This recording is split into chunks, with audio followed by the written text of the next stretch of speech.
অনেকদিন বাইরে কোনো রেস্টুরেন্টে খেতে যাওয়া হয়নি বলে আমরা সপরিবারে চলে গিয়েছিলাম মহামায়া হোটেল অ্যান্ড রেস্টুরেন্টে।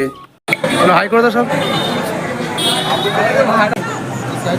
আমি অনেক বড় ফ্যান, আমি ভিডিও দেখি, সবাই লাইক কমেন্ট শেয়ার করে দেবে। Thank you. তারপর আমার কিছু ভালোবাসা মানুষের সাথে দেখা হয়ে যায়, তাদের সাথে কিছু সেলফি তুলে এবং ভিডিও করে নিয়ে ভেতরে চলে যাই আমি। আর ভেতরে অ্যাম্বিয়েন্সটা খুব সুন্দর ছিল, ভিতরটা পুরো ঝাঁ চকচকে। আর এটি ঈদের পরের দিন থাকায় ভেতরে প্রচুর ভিড় ছিল সেদিন। আবার আসতে একটু দেরি হয়ে আমরা সব টেবিলে ওয়েট করছিলাম। আমরা 6 plate biryani, 2 plate fried rice, chicken কষা 1 প্লেট অর্ডার দিয়েছিলাম। তারপর আমরা এই খাবারগুলোর ফটো ভিডিও শ্যুট করে নিই।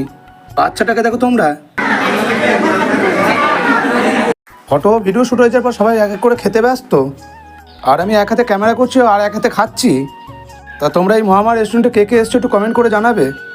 শেষে কোল্ড ড্রিঙ্কস ও আইসক্রিম দিয়ে খাওয়া দাওয়া শেষ করে আমরা বিল মিটিয়ে বাড়ি আসি। তোমরা সপরিবারে ঘুরে আসবে এই রেস্টুরেন্টটিতে।